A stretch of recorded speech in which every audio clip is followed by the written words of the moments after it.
come in and... Hello. Hola. Hola. You're right on time, man. This is Yeah. my first... Did I worry you? No, I did one with a friend from Brazil, and we were like nothing for minutes, you know. Like, Yeah, well, I so actually just checked it at 17:59 whether I was actually following Bodega's Garzón, and I was following you, but I wasn't following the Garzón account, so I started following it. So suddenly we're good. I didn't understand any of that, so don't worry. Bienvenido. Thank you very much for your time, doctor. Yeah. Mr. PhD, Jamie Goode. Yeah, how's it going? What's it like in Uruguay? Are you in lockdown? Yeah, it's, you know, charrúa style, Uruguayan style, developing country. A lot has changed since you visited in January, of course. The beauty, I guess, here is the density of population is not so high. Yeah. Even Montevideo, which is 50% of Uruguayans, is only a city of 1.5 million people and pretty spread out. Yeah. I remember. Punta del Este is only 50,000 people, and of course, as you experienced, Garzón, El Pueblo Garzón, it's more like a hamlet. It's not even 200 people. Yeah. So I think we have a new government in Uruguay since you visited. It's the youngest president on record. He's only 46, and he started on March 1st and came full on with, you know, basically yesterday's newspaper. And the first thing he did was start planning the shutdown, the quarantine. I mean, you were seeing the sudden stop in Milano, and we as the winery, I think people are looking at my hair. It's like, this guy is insane. Why are we closing the restaurant? You know, in the middle of March. We still have another couple of months of the season. But we took a lot of measures before the government. But what I really want to highlight is the it's not discipline. It's more like social responsibility or civic duty. As soon as the government basically said, I think it was in March 15, they said, okay, guys, we're going to exhort everybody to stay home, and Uruguayans stayed home. And if I share with you the famous charts of COVID-19, Uruguay's chart in the last month and a half looks like Korea. It looks like very, very flattened. Yeah. So we should maybe move on from COVID and let's talk about wine. It's more cheery. I'm a bit done with COVID, you know. It's like, it's important, yeah, but it's just like, yeah. So anyway, it's good.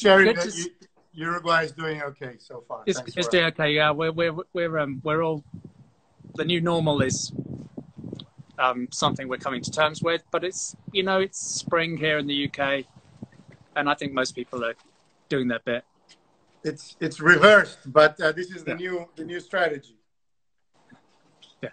So how did it impact vintage? Has vintage gone well? Yes, Jamie. We had an incredible harvest, quality-wise. I think when you were here, it was pretty much the last cloudy day in January. Since then, it was sunny, but it was cool. So we think there's a debate. I mean, for us in Garzón, it's the best harvest we've ever had. It's 2020. In Uruguay, in all the different places you visited, the jury is still out, but I think it's very likely that it will be rated as the best vintage ever for Uruguay. We had not here in the east, here close to the Atlantic in Garzón. It didn't rain that much. It wasn't so windy in spring, and as I mentioned, summer was sunny and cool nights. So picture perfect. You know, Germán, the winemaker, is a avid surfer. He was hitting the waves early March, so calm, picking clockwise, almost like New World desert climate. We used to really hassling here in harvest is much more similar to Alicia or Bordeaux. You get rain, it's complicated. So we were able to pick on the right moment, and then we had to, drop in the mix the social distancing, like two capybaras away. So just so people understand that you got to be 2 meters away. And then things like, we try to do everything textbook, but we had 200 pickers coming in March to do the hand harvest of the reds. And those guys get in the bus at 4:30, 5 a.m. and they ride for about an hour and a half because we don't have any towns nearby. And we gave them gloves. We gave them masks. We sprayed the bus. We had gel. We rolled the windows down. We put more buses to seat them far apart. And then we started seeing on the social media that they were sharing the mate. They're sharing the straw on the bus. So anyway, yeah, you were here. It's super touchy-feely. Between guys, we kiss, say hello and give a kiss. Not in the mouth, but it's like, dude, don't shake your hands, don't hug, and by all means, don't kiss. But the harvest was amazing. We are now, today, we're bottling the Pinot Noir Rosé 2020, which is delicioso, so fresh, so crispy. That's really early, straight to market, yeah? Yeah. We've actually used to do it a little even earlier. We had a batch that we were able to get on the water in April for the Systembolaget, for the monopoly in Sweden, for them to have like the first 2020 wine for summer. I see. So there's a massive advantage in reaching the Northern Hemisphere markets really quickly, yeah, for summer. Yeah. Yeah, if you got to get the logistics, chop, which it's, again, the new normal. Sometimes the vessels don't stop. Sometimes the government is not working. You don't get the stamps, But we had the visit of Alberto. Antonini was here at the end of February. He was super pleased with the Albariños 2020. And it was great because we got to taste all of the red varieties and chewing the seeds and all that. And, he was super, super happy. And then March, the weather was perfect. We had the last 3 weeks, we had the challenge of picking and crushing under the protocols of coronavirus. But we finished all the fermentations okay. And the Tanat is already like velvety tannins. The Cab Franc is, like you really like that. Almost, I'm going to stretch my luck here, but almost like Loire, almost like Chinon. Wow. It's got the character, but it has the typicity. So we're very, very happy. Marcelin, incredible year for Marcelin. I think it's the favorite grape for the winemaker, for Germán. The yields, the quality, the layers, but obviously still Tanat is king here, and we think like you discovered that probably Cab Franc is the sleeper, I guess. But yeah, amazing harvest. We're really, really, really happy, and it helps motivate the team for whenever the new normal becomes normal, and we'll be out with our best vintage ever, for sure. Brilliant. That's really cool.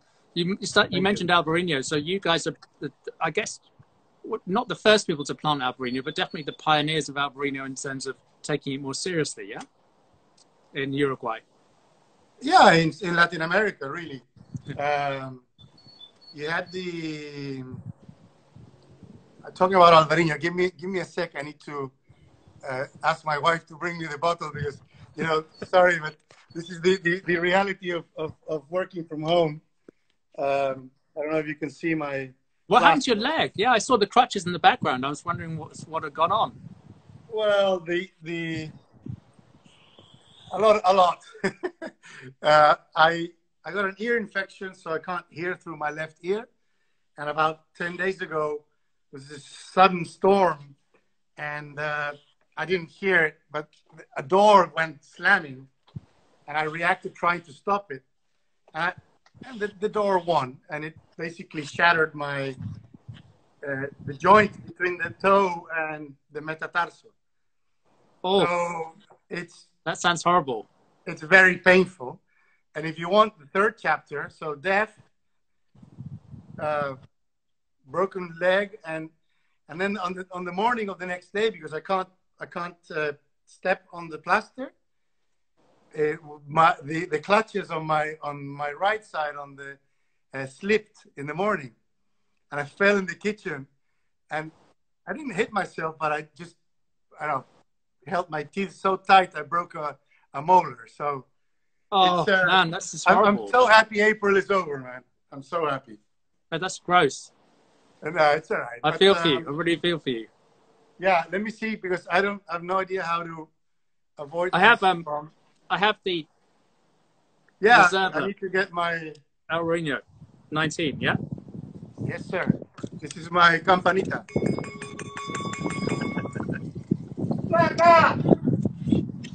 Sorry, it's in the fridge. It'll take me like 10 minutes. Not because the house is big, it's because I'm super slow. Christ. All right, I'll get some. But pour me a little bit. All right. That'd be a neat trick, wouldn't it? Yeah. Sorry, man. It's not. We should arrange that in advance. We should arrange the sort of pouring thing and then do a glass filling up. I have no idea how to mute, and I'm not going to shout any louder, man. So you have because I'm deaf. I'm from this side. I'm probably shouting too much now. Anyway, if I remember correctly, you have around 30 hectares of Albarino. Sorry. If I remember correctly, you have about 30 hectares of Albarino, yeah? Yeah. Sorry. Going back to the Albarino story. Darling, can you bring me the bottle of Albarino, please? Sorry, I thought you were. Thank you, baby. So the first to bring it here as a trial was a family originally from Galicia. They're called Juan Bosa, and the vineyard manager there was Eduardo Felix, who you met at the time. You met at Garzón. And thank you so much, honey.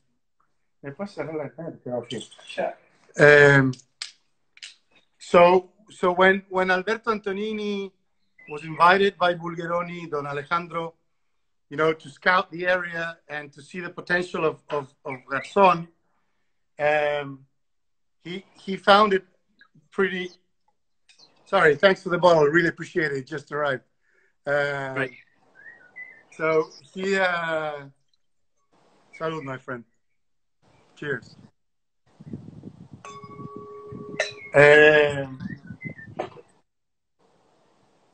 When Antonini figured out that the the granitic soil, the proximity to the Atlantic Ocean, the temperatures, the pluviometry, biodiversity was similar to Rías Baixas, and after convincing Don Alejandro that it was a good idea to do this trial, 1,200 parcels trial.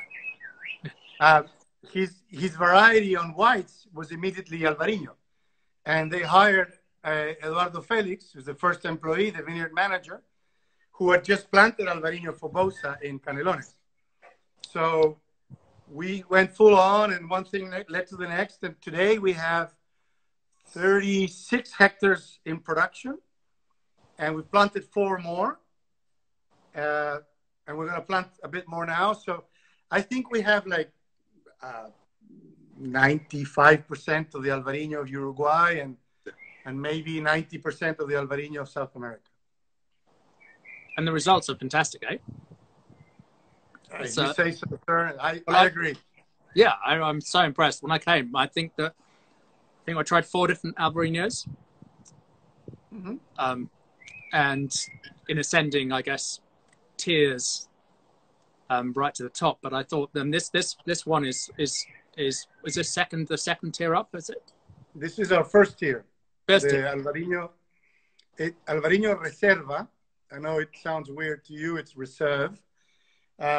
Basically, what happened was when I arrived 5 vintages ago, Albariño was already becoming super sought after. You know, everybody was tired of Chardonnay, Sauvignon Blanc, and they wanted a different white. And Albariño was starting to rock.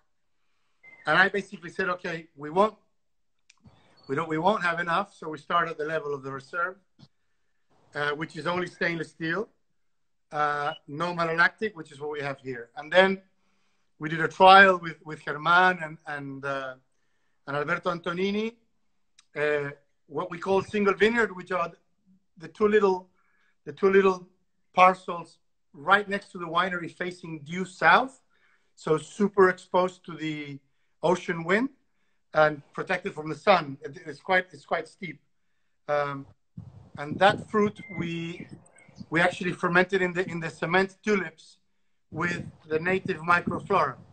So those are the Nicovelo ones, the quite big ones. Yeah, the Nicovelos.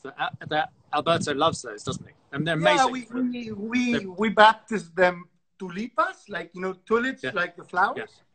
Yeah. It's basically an egg, but it's got open top.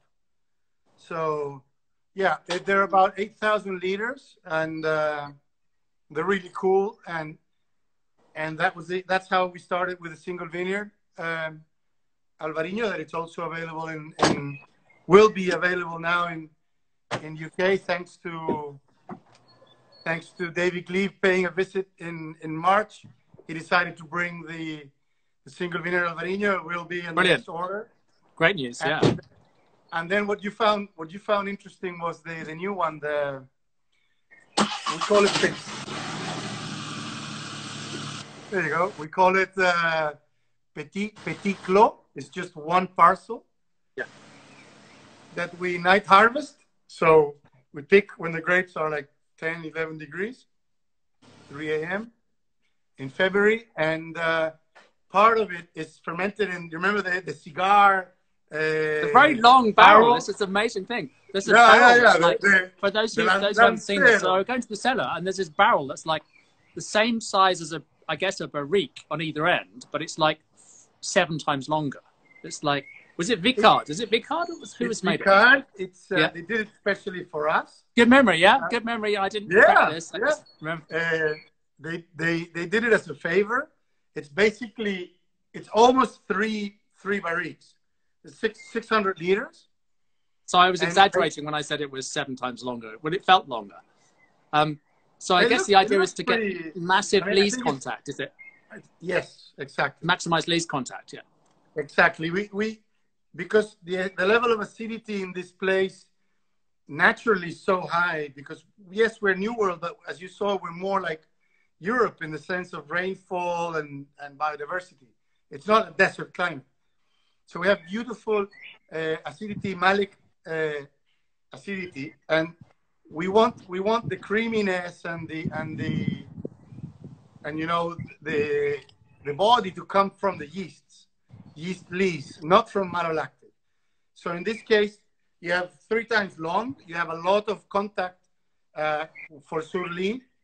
Germán came up with this really cool batonnage shaking pole or something, and the result is beautiful. We're really doing really well with that.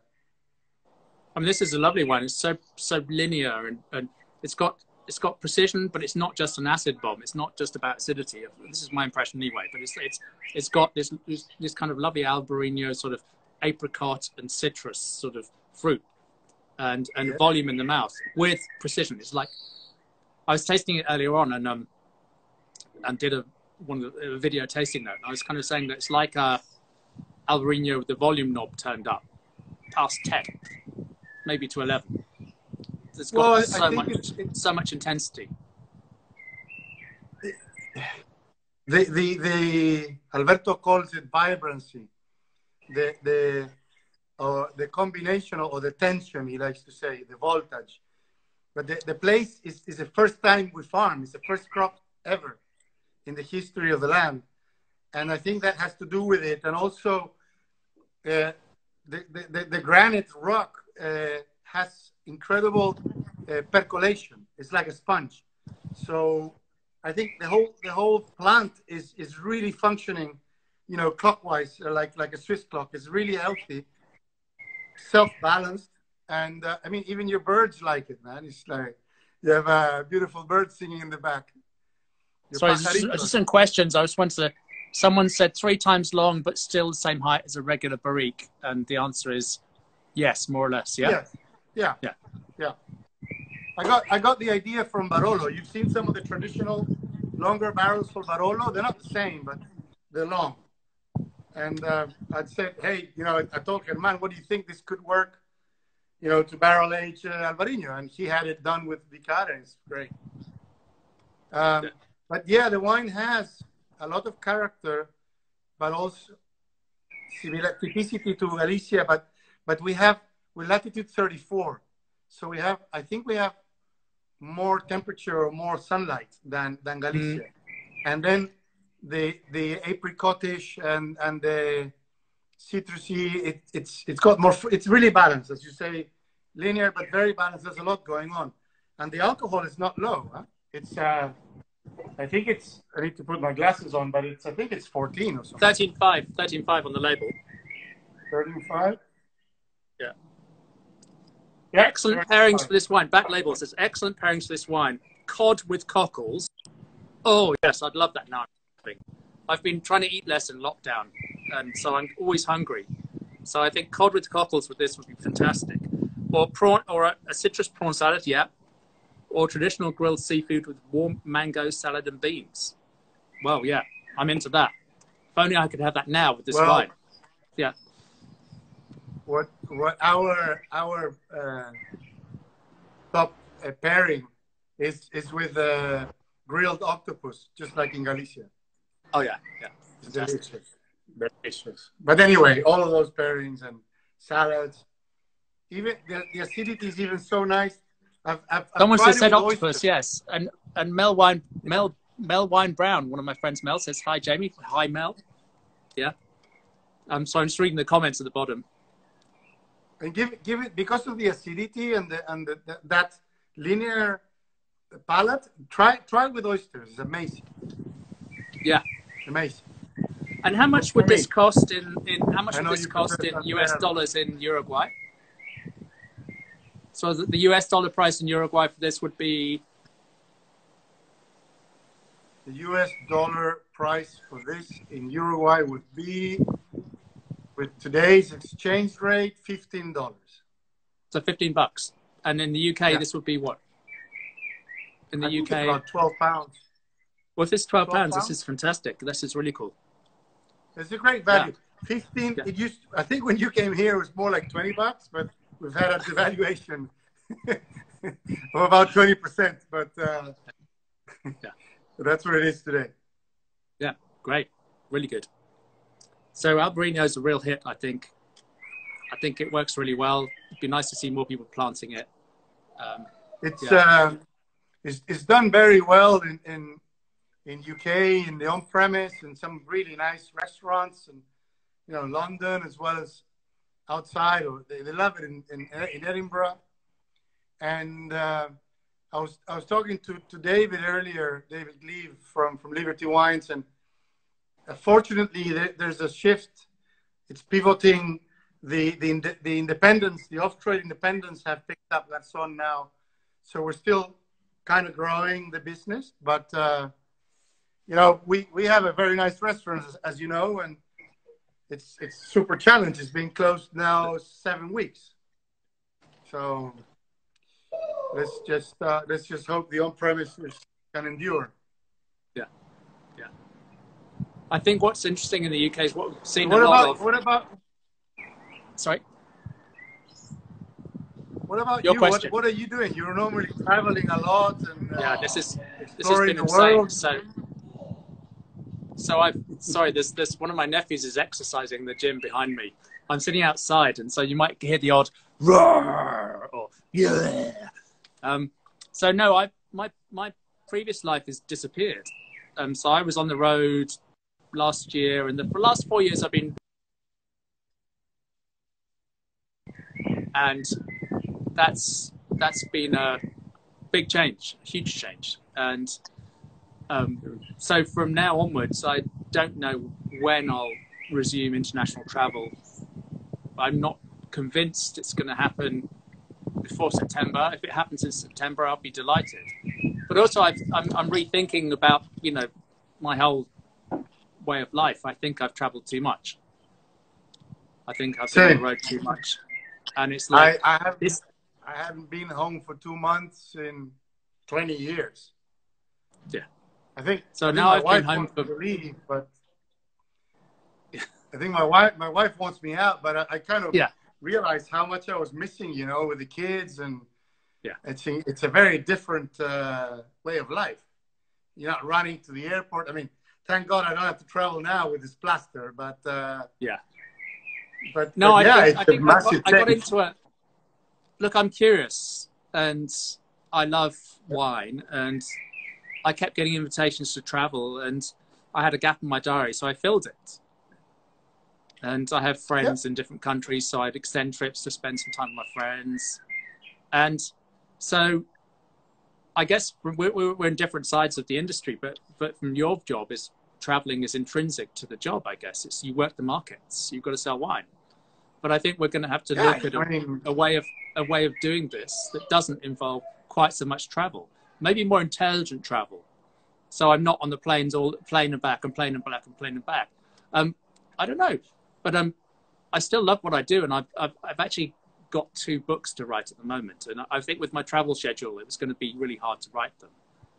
So it's given me a chance to take a pause, to start doing some writing, to basically improve what I do. I love writing, but I need to improve it. We all need to improve all the time, and I think this is giving me a chance to. Your background is more on the science than the writing, right? I was a PhD in plant biology, and my dad. And then I wanted to be a researcher, but there were all the postdocs I offered were in strange places, and I was getting married, and I was young, and I wasn't as ambitious as I should have been, because I think if you want to be a scientist, you've got to be ruthlessly ambitious. Yeah, more wine. You've got to be totally ruthless, and I wasn't ruthless enough. I wasn't ambitious enough. So after I got my PhD, I worked as a science editor for 15 years. So I did a bit of travel. Mostly I was based in London. We had high-level scientific meetings. So I was doing editing these meetings, all the tape recording, the discussions. I'd edit and produce a book out of them. So that developed my writing by doing that. But I was still involved with the science, and I did that for 15 years. And there was an overlap between my wine work and my science work. So I was moonlighting as a wine writer for a number of years before I jumped ship and became a full-time wine writer. So if anything, I'm going back to my roots. I must say that it's not because we're live or anything, but the article you wrote about your visit is by far the best piece I've seen written about Garzón. So thank you very much. It's really well done from my humble perspective. But, we've come a long way. We really try to explain what we're doing. And you got the gist and you wrote it down beautifully. So I have to send you a recommendation from Mr. Bulgeroni, because he actually told me, Christian, this is a really good article. And he did, really, yeah. Yeah, cool. All the way up there, he's reading. Wow, he read it. I'm surprised. That's very cool. Yeah. No, well, he loves Garzón. It's his baby. I mean, it's he built it. He started from scratch and built it when he was 60. So he's very much hands-on, very much involved. He spends 2 weekends or twice a month is here and all of the summer. And I report to him directly. We're talking every day. He's on it. I mean, That's I really can't cool believe it. because He's got more than 1,000 companies. Look, we celebrate the small,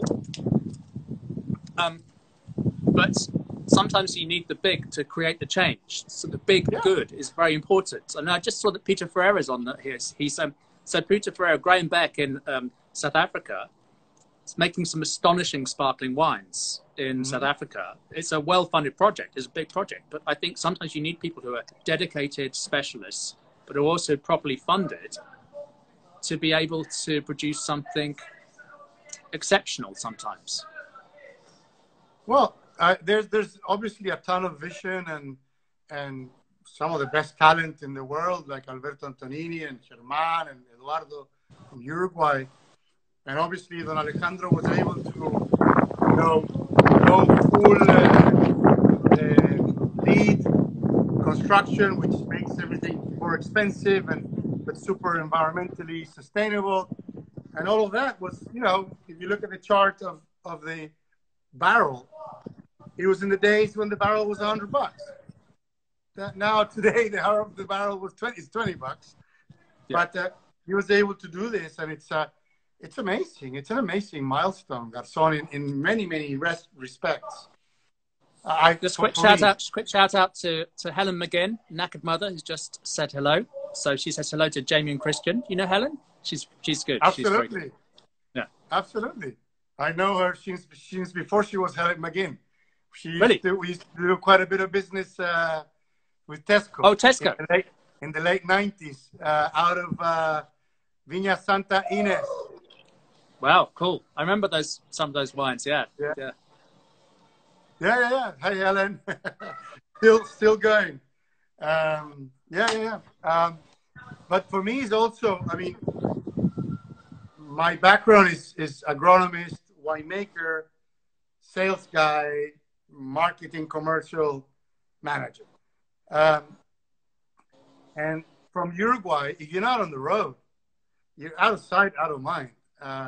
So yeah, for me, it's a big change because I was on the road maybe half of the time, and the other half was entertaining people here because Garzón is very difficult to transmit the magic, the energy, the scale of the project.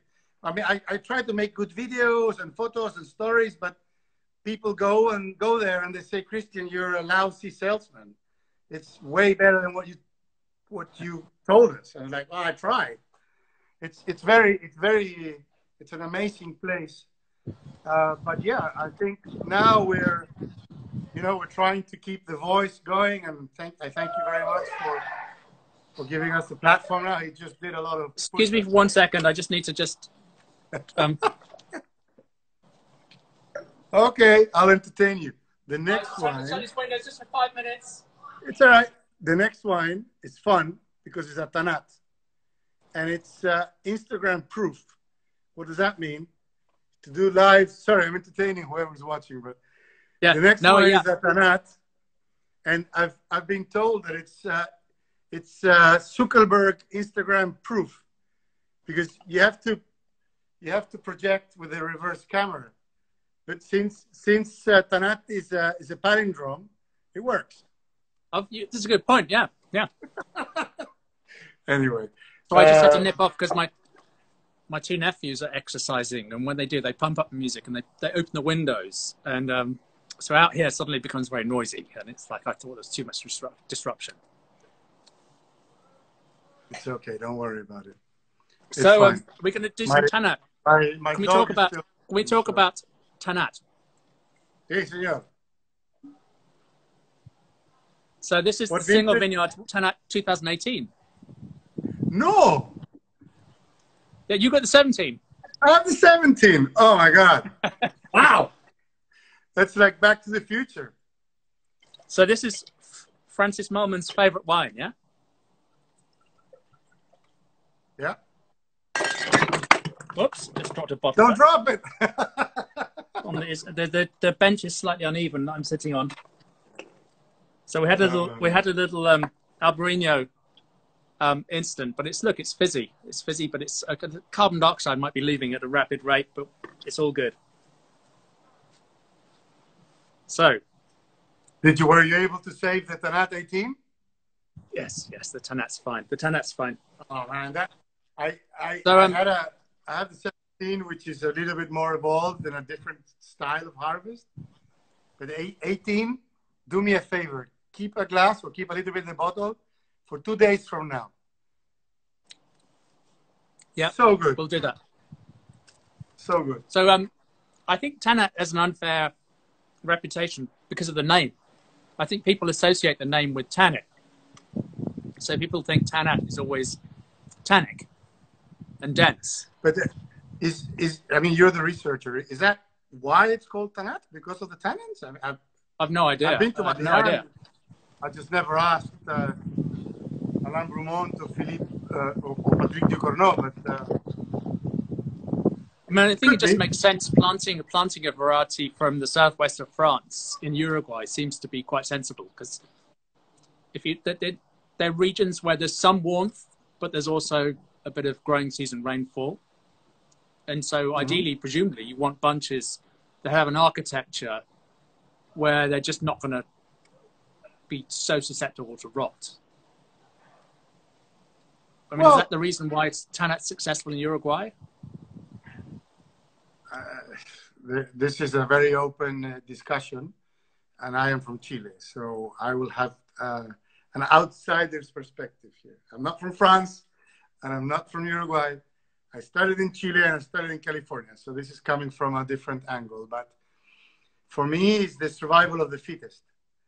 The architecture of the bunch, and it's not so healthy. It actually tightens up very much, and it is pretty susceptible to botrytis. Oh, it is. All right. From what I've seen, 5 vintages now and 6 before when I worked with Decas, it rots. The difference is that you don't lose the harvest. It's like a survival of the fittest. So if you're a vigneron in Uruguay in the 19th century and you're planting all this, whatever, Tempranillo, Nebbiolo, Cabernet, Merlot, Tanat, whatever, Sangiovese, most of those, with the amount of rain, we get more rain than Bordeaux. And if the original appellations are in the west and in the center south, very heavy soils and much warmer climate. So basically in a bad year, you just couldn't make wine out of. Forget Merlot, forget Cabernet Sauvignon, forget any of the others. However, Tanat still gave you this slightly rotted bunch, but you can make wine. I see. So I believe it's a question of if you're just a grape grower and you can have a crop every year, you keep on planting Tanat. That's why I think Tanat is the variety of Uruguay, because here, not in the east, not in Maldonado, not in Punta del Este, in Garzón, but in Canelones and in Colonia, Paysandú, the weather, for sure you will lose 2 vintages per decade, for sure. So I think that's why it is there. What happened, and as you probably tasted, I think because of the latitude again, the wine is not as rustic and a beast like in Madiran, but it's still, very austere. But then if you take it to the coast, to a cool climate, with a soil with great drainage, like Garzón with the hills and the granitic soil, and the wind coming in from the ocean that dries everything up quickly. I don't know if we told you, or maybe Eduardo Felix mentioned, but in summer, if we have 3 days of sun and wind, we have hydric stress. Garzón has all 12,000 parcels have drip irrigation. Uruguay in general is dry farm. But if we didn't have the ability to irrigate, in 5 days we're in stress. So I believe the cool climate, the fresh winds, the drainage, the minerality, all of a sudden, obviously Antonini and Germán and the state of the art that you saw, equipment in the winery, but I think it's the place. It's Garzón, like kind of tamed Tanat. And you get this really small grain, tight texture with velvety tannins, with acidity, and then you say Malman, you use this with a steak, with fat, grass-fed.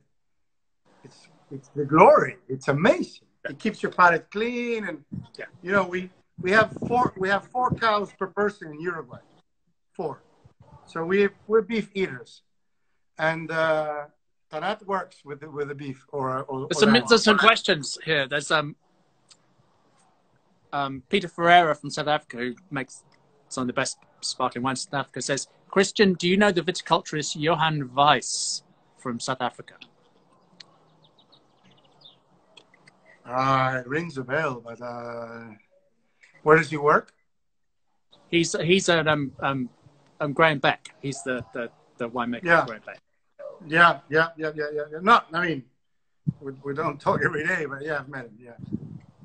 And another question was Dr. Jamie from Melissosa, who I believe may be connected with Garzón. Says, well, what music or song would you pair with Tanat? That's a good one, because it depends the sort of Tanat. I think, is it an elegant Tanat, or is it a burly, bustling Tanat? Or is it sort of like, maybe we're in AC/DC territory here, you know? Yeah. Yes. You shook me all night long, maybe, yeah? That's a good choice, I think. Yes, I agree. I couldn't agree more. And Miss Smith J from says Tanat derives from a word in the Bern dialect, meaning tanned, referred to deep colour, but plausible it could relate to the tannin too. Thank you for that. That's really good information. That's good information, yeah. Yeah, so I like this wine. What I like about this wine, and a lot of your wines, is that there's polish. They're you know, there's a new world character to the wines, and they're ripe, but there's always freshness, and there's always some interest and detail. Oh, dog! What's the dog? Juanito, hello. He's the guardian of the toe. Sorry. That's it's a fine dog. So it's slightly a sort of chick's dog, but it's good. That's a good dog. My Peter daughter says, he says that Johan Weiss has supplied a lot of vines to Uruguay from his nursery, Vur Grönberg. So apparently a lot of vines have been coming to Uruguay from South Africa. Who can tell? I wouldn't know. We have everything except Alvarinhos from France and Alvarinhos from he's bringing Gruner? Really? No, it's called Vur Grönberg. Is the name of the nursery. Okay. What varieties is he sending over? Pinotage? Not sure. Maybe Peter will explain, but not Pinotage. No, I don't think so. So sorry about that. The dog, it's a Westie. A Westie. They're cool. They're cool dogs. We grow him wild like a Rastafari. We just cut his hair, but my daughter wanted to get like a small thing like a poodle, and I said no. So I did some research, and we found a Westie, and the guy keeps my toes warm, so it's cool. It's called That's Juanito, nice. like Little John, you know. Juanito from Robin Hood, you know, the big. But anyway, generally speaking, you've just paused. Generally speaking, with Tanat, what are there distinctive styles in Uruguay generally? I mean, what's happening with Tanat? Is it maintaining its popularity? Is it evolving? What does the market appreciate from Tanat? Well, I think it's becoming accepted by the Uruguayans. The Uruguayans, the consumers, loved Cabernet Sauvignon from Chile, and were very, very critical about Tanat. because of the rusticity, because it wasn't sexy at all. It wasn't like this 20 years ago or 5 years ago. In exports, it's been like a trial and error for almost 30 years. In the case of Garzón, with the help of Alberto and the whole project, we're doing really well. It's actually our #1 selling wine. The Reserva, the one that comes in the same line as the Alvarinho. And it's about 50% of our exports. And I know you hate this, but it's important to bring it up because it's so unknown, Uruguay and Tanat, that you need the accolades, you need the endorsements. Yeah. Because the gatekeepers, especially if they're gatekeepers not from wine, but from any other category, they're just category managers, and they just look at the trends. They look at the history, and we don't have any history. So, and they look at who's buying what and why, and Tanat is nowhere in any Nielsen report, any IRI, in dunnhumby or whatever. So you really need, okay, here's Garzón, boom. We have 20 wines. They're all in the mid-90s. Newer Winery of the Year, Steven Spurrier says, in a decade, we became as iconic as Catena or Errázuriz. Okay, I hate to bring it up, but you did an amazing article as well. But if I go to talk to, the new buyer at Green King, I need to bring that because otherwise he'll be like, what? Tanat, where? Don't have time for you. So today the wine is accepted. Today the wine is well liked. Garzón is very like the very important fundamental pillar of sustainability, which Antonini, is the guardian in the product, and Bulgheroni is the guardian in the architecture and everything. The other fundamental pillar is the experiences. I mean, you need to experience wine, not just drink it. And the hospitality, the food pairing, Francis Malman, and all this vibe around fires and beef and rack of lamb, and even if you're a vegetarian, those same domes where we hang the 25 kilos of ribeye, we can hang only vegetables, and pair them really well with different wines. And so today you have you had in the past normal, we were close to 30,000 visitors to Garzón. 30,000 people eating in the restaurant that, according to the Canter, is the #1 restaurant in a winery in the world. Shaking hands with Malman, playing some golf. Some of the lucky guys, the most lucky guys. Not very many get to see that.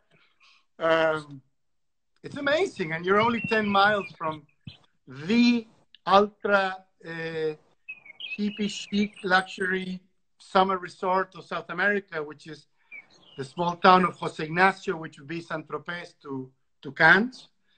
Yeah. And you have nobody lives there during the year, but in summer there's 28 restaurants, and a lot of them are in the top 50 of South America. So it's very much an experience. It's very much okay. You can drink this alone. We're having it alone. We're having it by itself, and the wine for me. I know the. But you're not alone. You're with me. You're with me. This is we're sitting together drinking. It's not alone. Without food. Oh, alone. Sorry, I thought you meant on your own. No, without food. No, you can drink this without food, but I think it comes into its own with food. I think if I was to have this, my pairing for this would be, if I could afford it, some Wagyu beef maybe, but failing that, a really good ribeye. So a beef with some fat in it. That'd be so beautiful. Yeah. The tannins clean the fat. You can eat a lot. The acidity keeps your palate clean. It's beautiful.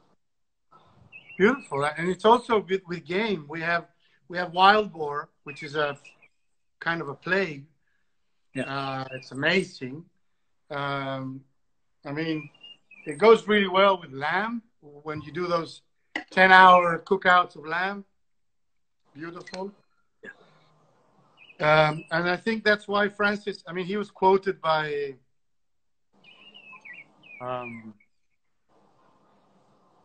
this was in 2016. He was quoted by the New York Times.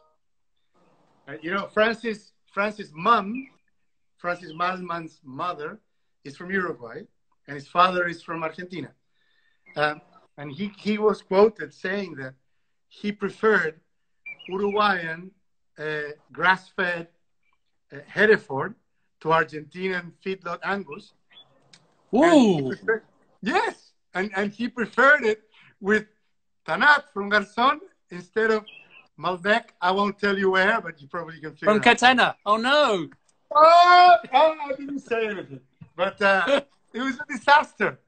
It was a disaster. But shout out to Catena. Catena, we love Catena. We love Catena. Of We're course. not passing Catena. El número uno, Nicolás and Laura. Come on, fantastic. But it was on New York Times, you know, boom. So, okay.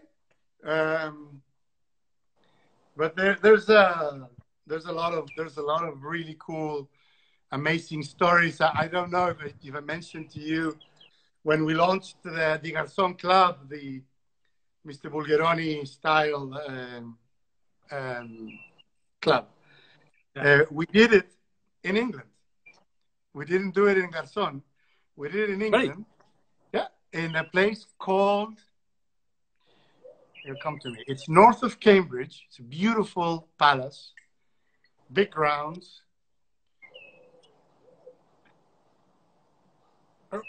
Burley House. Right, yeah. Burley House. For the 60th Diamond Jubilee celebration of the Queen and Rolls-Royce. So nice. We were in this camp with Malman, and we had Garzón, This is right after Vinexpo 2017. We arrived to Burley grounds where they do the derby, or no, the horse, and we start, you know, setting up the domes and everything and the fires. And Malman was preparing all the goods in the Riverside Cafe, his friend in London. We had the whole team. We did an amazing event in Bordeaux in a chateau to launch Balasto, to launch this guy with the Place de Bordeaux. And we get the day before this lady that is basically kept in, I don't know, in Formol, says to us, "Oh, dear chaps, Burley House is a listed property." And the crowd. By the way, your English accent is fantastic. That's really good. I spent a couple of years in Box Hill School, public boarding. A lot of fun, good rugby. She said you were not allowed to light the fire. So the day before launching the Garzón Club in Burley House for the Rolls-Royce rally for the Queen's Diamond Jubilee, we have to change the menu. And Jamie, we were, I don't know, we must have been at least 500 meters, no, a kilometer from the actual castle, at least. No fires, like, and you know, Malman showing her, hey, you know, we just did this in Bordeaux, we've done this here, there. I've lit up Place Vendôme, for Christ's sake. I mean, I've done this in Napa and Meadowood Club. No, it's a listed property. Oh, she was gone. So anyway, the next day, we came up with this empanadas. Empanadas and some wraps of veggies for Alvariño and Tanat in this tent with like the newest BM Phantom, the Rolls Phantom and the wraps. And do you know how many?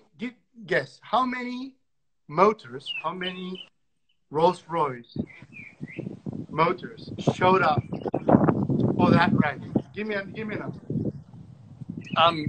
90. The grounds of the Burley House for the Diamond Jubilee of the Queen. 90. 9-0. Yeah. Well, there was the Silver Ghost was there, 1907, número uno. The president of Rolls Royce tried to swap it with an Alejandro for Garzón because it's 100 million pounds the car, but it didn't work. There was 1,200 motors. You serious? 1,200 motors. You know how many empanadas we had? How many? 500. Oh no! So there's like we ran out of wine. We couldn't light the fire. But anyway, we launched the Garzón Club with Rolls Royce and Burley House, and we like you said, I love what I do, and in a very simple philosophy, it basically makes me free, and I want to be able to continue doing it for a long time. But we got this new normal, and just a warning. I just got a warning here from Instagram. Sorry. You get cut off in 3 minutes, basically. Yeah, yeah. Ah. Is that what's yeah? Can and do an hour. So we're like we've got basically max 3 minutes, but obviously one of those minutes is eaten into already. So yeah. Sorry. All right. But, well, no, but this is in some ways being able to connect like this does help a little, I think, and I think it's important to keep that connection going. And in some ways, the connection is easier when you have these modern tools for doing it. So, you know, it's such a privilege to be able to chat to you like this for. Exactly. I mean, you know, to drink some wine and chat with you is fantastic. It's really good. It brings the passion out. Although, when Zuckerberg cuts us off, I'll have to finish this book, but alone. But what time is it for you now? It's 3 o'clock. 3 p.m. Yeah. 3 p.m. Yeah. Yeah. So that's yeah. So you've got some time then. You know, before you go to bed, you've got some wine for the day. Oh, That's good. No. Siesta. It's time for a nap. It's time for a nap. I just want to thank recover. so much. I'm so sorry about your injuries. That's pretty appalling. You know, the It's all right, man. As long as the soul is strong, we rugbyers don't care. Can you get your tooth repaired? Do they still have dentists and stuff? Or well, they tried to pull it out. They couldn't, so I'm scheduled for surgery on Friday. So I'll be like that. Well, at least you're going to get it sorted. That's the main thing, yeah? You have to, man. It's a truth. Otherwise. But sorry, I want to thank Verity from Liberty Wines. She's a darling. She visited Garzón. I couldn't meet her personally, but she helped get the wines to you, and it's very cool. Yeah, thank you for that. Yeah, and you know, everybody's struggling, and all the help we can get to keep the passion going and the wine flowing is always a blessing. So Mele Sosa, remember Mele Sosa? The song. She lives in Seattle. She's from Uruguay. She's a winemaker. She's gorgeous. She's married to a very good friend of mine, so I'm not saying anything wrong. And every time we are able to get her on a tasting, she plays the Pink Panther. Tanat, tanat, tanat, tanat, tanat, tanat, tanat, tanat, tanat. I think that's why she was asking you. I think this thing had like seconds. It's got I think we're launching a missile here or something. It's I think we only have like 10 seconds, man. Thank you so much, Dr. J. It's been great to connect, yeah? Super appreciate it. Yeah. Stay safe, man. Cool. Nice one. God save the Queen. Come on.